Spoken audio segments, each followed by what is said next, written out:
Hey, Sunny, so great to have you. Welcome to the Beyond Bears podcast. So happy to be here. Thanks for having me. So I'm excited about this conversation because you are a rare breed and a pioneer.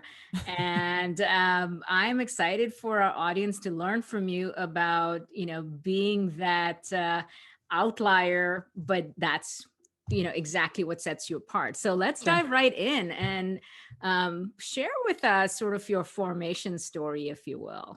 Yeah. So my co-founder and partner, Ashleigh, and I met in a snowball fight in our early teens in Chicago. And we basically grew up together, and in our early 20s, went to college together and ended up dropping out just shy of our degrees to start a branding agency called Motto, with no money. so right out of the gates, right, we're doing something pretty audacious. Yeah. And we started in a really small town, in a small coastal town, and everyone told us that we would fail. We were young women who had never worked for another agency before, and we had this sort of audacious vision that we looked around and didn't like what we saw in the advertising world and thought that we could perhaps either change or influence the conversation. And so that was more than 15 years ago. And we've now since grown our agency Motto into one of the top branding agencies in the country. We have a reputation for pushing boundaries, breaking rules, and really just activating positive change within organizations. We're probably most known for our unconventional approach to branding because we never had any kind of other blueprint or any other agency to follow. So everything that we created was essentially our own methodologies, our own thinking. And we kind of think of ourselves as more of like an anti-branding agency, where we sort of focus on not just brand, but leadership, culture and brand, and the trifecta of those 3 points coming together. And we're also, which I'm sure we'll get into here in a minute, is we're also co-authors of a new business book called Rare Breed, A Guide to Success for the Defiant, Dangerous, and Different. And that book was really built around a thesis of what if you could take the parts of yourself that other people criticize, hence kind of a shout back to our early days of getting started. What if you could take the parts of yourself that other people criticize, traits that they call defiant, dangerous, and different? And what if you could reframe those same traits as your virtues and things to be leveraged in your career, life, and work? And, our work as both female founders of a company that is notoriously male dominated. So we are 0.1% of all agencies owned by women in the first place. So a little bit of a rare breed there to begin with. But our entire journey, we've been hired for the same reasons that we've been fired. And so, to come out 15 years later and kind of write a book about what it means to be unordinary among the kind, what it means to carve out your own identity in a world that's trying to stop you, is really the heart and the thesis of Rare Breed specifically. And now what our work has really become focused on. I love the through line of audacity and belief in yourself that comes through. I want to go back to the formation stage. And one of the things that is so striking, that in an industry that is not only male dominated, but very entrenched in traditional definitions of success or subject matter expertise, as a discipline, branding as a discipline is so revered. What gave you the confidence and the belief to say, okay, look, we didn't go to school to study this. We haven't worked anywhere doing this, but sure, with no money, no capital in hand, let's just launch a brand agency and go for it. What was crazy the fools real attraction we were. to that? Yeah. You mean the attraction of like choosing why we wanted to build to a do brand agency? Well, I think back then, branding was not a common way to describe your company. So when we started, it was most of the established players in our sort of local town was established ad agencies ran by the old guard. And we believed that in this sort of community of balloons, we were sharp knives. And we knew that we looked around and we saw work that we felt was just truly vanilla and homogenized. And we thought, surely there's a better way. Mm-hmm. And I think that our pure curiosity around not only what made a company, but more importantly, who led the company was what actually interested us, because mm-hmm. we knew that we had this sort of a suspicion that these companies, we were coming at it from a place of just, like I said, curiosity, where we're like, why do you do what you do? You know, what is the real, what are you trying to build here? And I think by asking those questions and sort of identifying like, what is the purpose, mm-hmm. it allowed us to begin to have unique conversations around how the leader of the company and the mindset of the company actually affects culture and brand. And that there was a real sort of through line between those three verticals, essentially within the company, that we needed to somehow bring together in order for the company to be authentic. Mm. And what we learned by working with, you know, at this point, very early in our career, we landed some pretty established businesses that were just intrigued, I think, by us just to start. And then I think we were so candid and so honest that we didn't really understand that there were rules.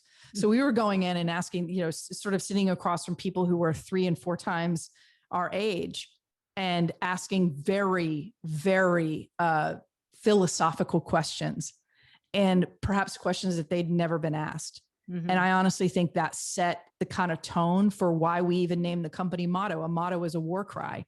It's the reason that you get out and go fight for your idea, career, life, work, business, mm-hmm. brand. And that is why we named it, because we said, well, certainly if you're going to spend your whole life building something, there should be a reason behind it. So motto was formed around purpose. And then rare breed is really a conversation about identity, and you can't have one without the other. Right. So that's kind of the formation story, if you will, of how we got from point A to point B. Yeah, that's a really powerful framing of purpose and identity, because that's what it takes to change anything in the world, and really turn something that is a business into a movement that employees, team members, customers all opt into. So what were some of the pivotal things that gave you the big break? Well, we had, so a couple things, and I think it's really important to bring back to even how Rare Breed originated. So we started in 2005. We struggled for the first several years. You know, we could not pay our rent. We could not pay ourselves. We were often, you know, the same story that a lot of people have, where, you know, we're sleeping at our office, you know, doing all the crazy things that you do when you're really young and you have nothing to lose. And, you know, we were really finding it hard, even though people were attracted to our thinking. It was very hard to earn the business because we were also seen as a risk. Yeah. So, you know, that first couple of years of business was really hard. And in 2007, we kind of hit a pivotal point where we were thinking about quitting. And we had a conversation with my dad, also an entrepreneur who had started his company with like $150. We started Motto with $250. So very similar stories of self-made success. And he said, well, you two are a rare breed. Not everybody's going to get you. And some people are, in fact, maybe even going to hate you or try to sabotage you. And what you have to learn is that you have to succeed because of who you are, not despite who you are. And that conversation was extremely pivotal, because we tucked that phrase away for years. We didn't write Rare Breed until 2018 and launched it in 2019. So more than a decade went by that we had held on to that phrase and then tried to prove that thesis out. But that was a very pivotal moment. And then there was another pivotal moment where right after he gave us that phrase, we applied to a women's competition where women from all over the country came to they were called Count Me In for Women's Economic Independence. Yeah. And the package was, if you came down, you pitched your business to a panel full of very established women who had all achieved extreme success. They were the Floyd Mayweathers of entrepreneurship. And you got up and you pitched your business. And at the end of that, if you were to win, you got an entire small business startup package, essentially like a line of credit from American Express, like a Cisco IT package, mentorship, press. And what's really funny about that story, and we tell this story in the book, I won't go into great detail, but in a nutshell, we get up at the practice round, we blank, we forget what we do, who we are, what our business is. We freeze, we run off stage. And the next day they're like, they've left. Like, we're going to go home. We've made a fool of ourselves. We end up staying up all night and rewriting the pitch on napkins, and then get up the next day and come back and end up winning it. And, but the day before, the judges had really torn us apart. They were like, you don't know your business. You don't know your numbers. You shouldn't be here. You're not in your league. And I think at that moment, it was one of those moments where you either walk away and regret that for the rest of your life, or you come back and you show up and you say, that doesn't define me. And so that was a really, really pivotal moment for us, because it sort of set us off into being somebody to contend with. And I think that was the shot in the arm that we needed at the right time, but also the conversation with my dad was extremely pivotal. So those two things, I think, were really important to us kind of not quitting, right, and not giving up. It reminds me of the line from your book where you quoted someone about how you come through the fire is, really shapes who you are. And those moments that truly define your self-discovery, but also how you show up in the world. And what matters most is how well you walk through the fire. Right. Exactly. That's powerful. So all of that, success and learnings and setbacks, codified the definition of rare breed and really owning that. To me, that's such a powerful framing, because it literally takes the very thing that the outlier gets criticized for, judged for. And if you're not careful, it also can completely damage your sense of self in that. But by calling it rare breed, it sets it apart. So walk us through the thinking and the highlights of what you share in the book. I touched on it a little bit earlier, which is, what if you could take the parts of yourself that other people criticize? So in the book, we identify 7 so-called vices. And these vices are rebellious, audacious, obsessed, hot-blooded, weird, hypnotic, and emotional. Society often deems these vices as cautionary tales, right? These traits are counterintuitive to your success. And this conditioning happens from the moment that we're born. Like, we come into this world being conditioned to fall in line, keep our heads down, not create a ruckus. We essentially are told to be made invisible. And we're supposed to quiet these traits. And this happens from our parents, our friends, our mentors, our teachers, people who want the best for us, who see these rogue qualities and begin to get nervous about who we might become in the world, or perhaps what we'll have to fight through in order to be accepted or normal. And we wanted to sort of flip the script on that, because we've read thousands of leadership books that say, in order to climb the ladder, in order to succeed, you have to change who you are. And we didn't buy that. And our life had not been that kind of blueprint. If anything, we had torn up the rule book and been able to succeed. Sure, you take a few black eyes along the way, but ultimately you're wrestling a vision forward that a lot of people don't understand. And so the point of the book is to really help more rare breeds be seen and heard, and also to send the message that being defiant, dangerous, and different is a gift. As I said, what my dad said, succeed because of who you are, not despite who you are. And you have to also think about that business really prides itself on unique perspectives and innovative ideas. but most of them get shut down. You know, the danger in stripping away these idiosyncrasies that other people have is that we also end up smothering that rebellious visionary fire that actually leads to great breakthroughs. Mm-hmm. And that is what our career had been met with. You know, we had sat down from so many leaders and teams and organizations who wanted the rare breed, but they didn't know what to do with them. And then more importantly, they didn't understand the rare breed or even how to work alongside of them. So we experienced that in our own career. And so why wouldn't we write a book about it to try to describe what it means to have these traits, but also more importantly, what to do with them, and also what to watch out for, because each one of these 7 traits, they're vices for a reason. They're as perilous as they are powerful. They're as perilous as they are uplifting. Mm-hmm. And so there is a light and a dark side to each one of them. And we go into great detail about what that looks like when you lean one way or the other, and how that either opens doors for you or that closes doors for you. Mm-hmm. And had very much been so for our own career. Mm-hmm. You know, I think the difference between a rare breed and everyone else is that while everyone else is sort of suppressing their pain in the ass qualities, rare breeds are really leaning into them. They're really letting them off the leash to vandalize that tradition. So, you know, that's really the kind of the core purpose of the book, was to make more people be seen. Mm-hmm.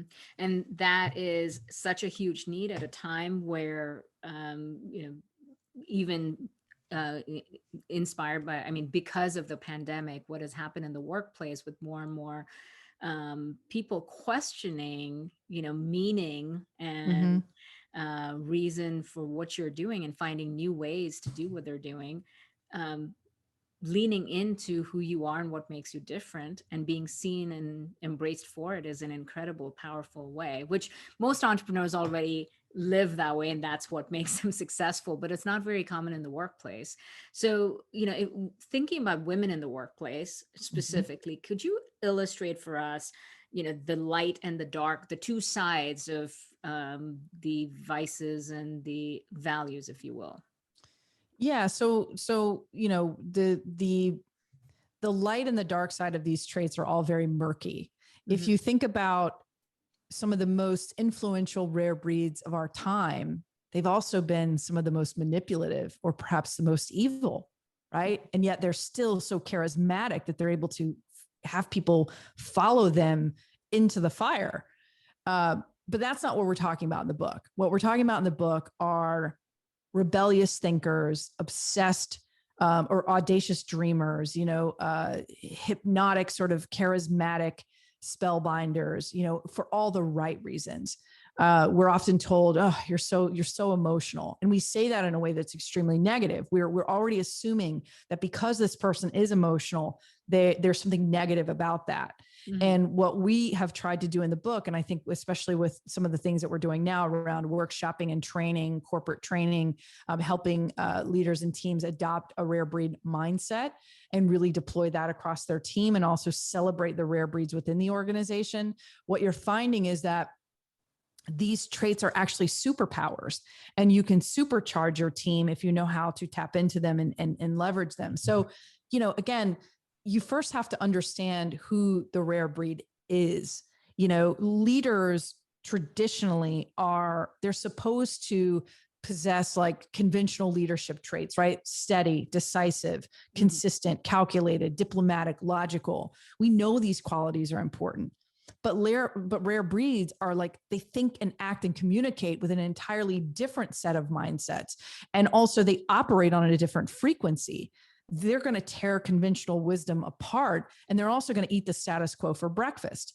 They're already on your payroll, and they possess those hard to manage qualities. Again, we call them vices. We call them virtues, not vices, but they fuel those breakthroughs and they redefine industries. You know, they have that neurotic obsession, attention to detail. They have an angry intolerance for injustice. They have an absurd, outrageous sense of whimsy. You know, they're kind of this rebel, gleeful attempt for what doesn't work. And those qualities are what are going to ultimately transform businesses. When they veer into the dark side, where you need to be thinking about that is obviously when they become destructive for destruction's sake, or, they're disrupting to the point that the rest of the team can't function, but a lot of it is because they're not educated about who the rare breed is and what exactly they need in order to thrive. And that's why we even created the rare breed quiz, which we worked with a professor and a psychologist on this, but it's 28 questions. We are now having teams take the quiz, or individuals can take the quiz as well. And it tells you which of those dominant traits that you have that's most alive probably in your work, but it also tells you what to watch out for. So again, I think it's about self-awareness and knowing which of those parts of the trait are at work within you. It's kind of like that old analogy, which wolf do you feed?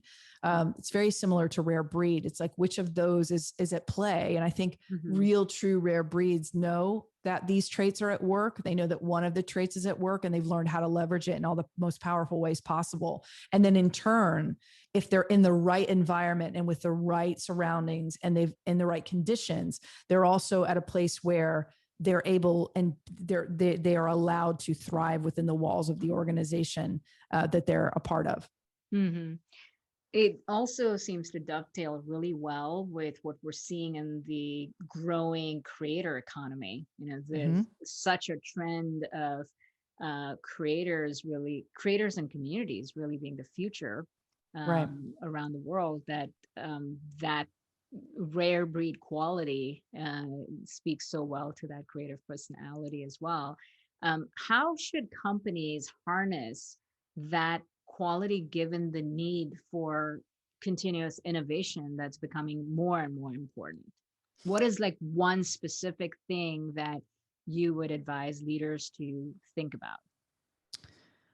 I think that what organizations actually need to ask, or the better question to really ask, is like, what's wrong with the conventional organization that they aren't equipped to allow rare breeds to thrive, let alone retain them? So all these organizations, they want the creative ninjas, they want the goal crushing, account reps, they want the tech demigods. But what do most employers do? Well, they tell these rare breeds who they want them to be, right? Here's our rules, follow them. Here's our culture, pour yourself into it. And what rare breed is really saying is like, not only by encouraging people to be all of who they are, not just the pretty parts, you are able to respect and reward individuality. You are also then able to locate, win, and retain more of that transcendent talent, because then word gets out and then you're soon building what everyone else wants to be a part of. The problem is that most of these organizations don't know what to do or how to do it. And that's why so much of our work recently has been about going into organizations to sort of educate, like, here's what a rare breed is. Here's what they're not. Here's how you identify them on the team. These are the rare breed moves that often your teammates want to create, but you've shot them so full of bullet holes by the time it's got to the top that it can't be realized anymore. You've sucked all the wind out of the sails for your people. And so organizations need to learn how to better create the conditions to allow these types of people to thrive. Rare breeds have tells. I mean, they're probably in anyone who has an organization who's listening to the hell, you might even think you are one. You're probably identifying with like, oh, that's definitely me. Well, in an organization, they definitely have tells, just like in poker. First they have a knack for making people feel uncomfortable. They're going to push boundaries. They're going to say what others won't. They're going to turn in brilliant work and make other people look bad. The workplace contract sort of says everybody blend in and don't stand out. Well, rare breeds are going to violate that contract, usually because they can't help themselves. They've been there 2 weeks and they're already telling you what to do. Our natural tendency, though, is to go, whoa, like, hold on a minute. Like, this is disruptive to the way that we're working. We've always done it this way. Rare breeds hate that. They don't want to stick to industry norms. They don't, they graffiti over pretty walls. They're natural insurrectionists. If something doesn't work, there's going to be a better way to get the job done. They're going to be the first in line to tell you that. And the thing that we have to do is to ask the question, what if we built our cultures and brands around those anti-conformist qualities, most prominent not only in yourself, but in your team? What world-changing ideas, what innovation could you unleash if you actually unleashed the rare breeds within your team and organization? Which organization do you think has done that well? Oh, I think a brand that comes to mind right off the bat is Oatly. You know, they've let the lunatics out of the asylum. And you can see it, you know, when with the appointing of the new CEO, you know, it was a new rebrand. It was bold, it's brash, it's opinionated, you know, it's just living out loud. And most brands, quite frankly, are afraid to do that. They don't know their former selves. You know, we've been in so many organizations to this point. Like Ashleigh and I have been in thousands of organizations at this point. We've been in some of the most hallowed halls of every company that you can imagine. And what I can tell you is that, you know, we're like a mirror. We almost have to go in now to companies and remind them who they are. Or if they've gotten to a point where, you know, maybe like that feisty spirit, you know, like has sort of dwindled down, you know, or something about all the red tape and all of the processes and all of the, you know, the layering, right, of getting things done has made it impossible to really dream and to really do, because they can't actually fully realize some of these ideas because they've created so much cannibalism of their own ideas that you know, these ideas never really see the light of day, you know. But rare breed companies and organizations, they believe 6 impossible things before breakfast. It's not just a quote through the looking glass. It's like, it's a business plan. Right. Yeah. So a lot of women, especially as they rise up in their career, often find themselves to be the only. Yeah. Especially in certain traditional industries, it becomes even more of a challenge, and it can often be more of a struggle to say, can I really keep going further when I see no one else like me? The struggle is harder. The challenge of being understood is even harder. What would guide them to navigate through that? In this case, it may not necessarily be about disruptive thinking and personalities. It's just simply you're the outlier. I want to make sure I understand the question. So is the question like, what can a woman do who wants to break through and shatter those ceilings? Correct. Well, honestly, I think that, I don't know if there's like any way to be half in and half out. Like, I think you either have to lean into it and be all of who you are and you know, throw that fist up through the ceiling, or, you know, you're just kind of trepid and you lack courage, you know. And I realize that that's bold to say, but, you know, we've, as I said at the top of this, like we've been hired for the same reasons we've been fired. And I think in order to make any moves, sure, you can practice diplomacy and politics and all of that, but I just think rare breeds like care less about fitting in and being liked and climbing the corporate ladder and avoiding criticism. They care less about that and more about loving who they are and being true to themselves. That's powerful. Yeah. And instead of thinking about how do I fit into the dominant culture, which the higher up you go is likely to be older white male. But if you are a young Latina that made it through, but now you find yourself the only, are you going to fit in? Or are you going to lean into more of who you are? Well, look at, you know, AOC. I mean, look at, you know, she's caused so much ruckus, but you know her name. You know who she is. There's no question in your mind who she is, and you either like it or you love you despise it. And I think that's, you know, you're not going to be for everyone. But I think in some organizations and circles, there are people who are looking for that Latina. I'm looking for that Latina. Bring her on.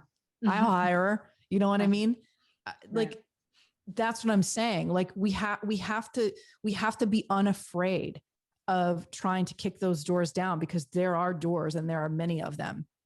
And I think in order for us to make any dent in the world, you know, it's like when Rosa Parks didn't give up her seat that day. It was one simple act, and yet it changed the course of history forever. I'm sure there were a lot of other moments that led up to that, right? Her whole life there were other parts of her life that are extremely important.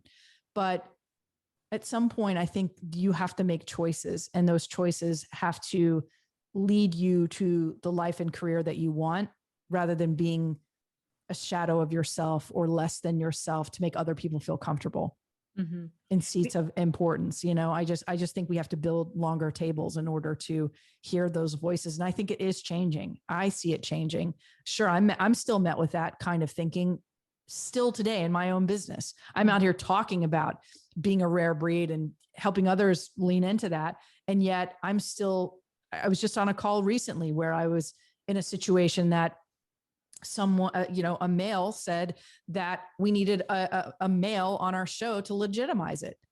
And I just couldn't believe that. I was like, we're in 2021 and people are still saying this. So, you know what I'm saying? Like, it was just sort of one of those moments where you're like, wow, we still have so much work to do. But what I have learned is that even if you are not a rare breed, or you are someone who might not have as much bravado, or perhaps your rebelliousness isn't as loud, what you have to realize that there are other rare breeds out there making space for you right now. So those rare breeds are already trying to kick those doors down. As long as you don't wait for, thousands of others before you take the step forward, right? Like, just show up and make your presence known however you need to do that. That would be my advice. Like, don't just sit back with brilliant ideas and hold your tongue because you think you're going to get fired. Right. Well, the irony is that when you think about products, or what makes a product or even a business different, it's audacity, its uniqueness is what sets it apart. And yet, as individuals, we're doing the exact opposite of trying to blend into homogenized, dominant culture or established patterns, instead of actually using our difference as our differentiator. Oh, I think that's absolutely true. I think that, in some ways, what's really interesting, and I've learned this from having branded a lot of companies, is in some ways, if you're a product, you almost have to be familiar because you need to be seen. And if they've not seen you before, sometimes it's harder to adopt. And yet at the same time, you have to have your own voice and your own sort of way of doing things. And what we have learned at Motto, specifically in branding so many companies, is that so much of who that brand is, or that company is, or is not only the DNA of the team, of who's surrounding it, but who's leading it. And oftentimes the virtue of that leader becomes the virtue of the company. And then ultimately the people within it buy into that, but they also have their own sort of individuality and their own sort of way of contributing and lifting that message higher.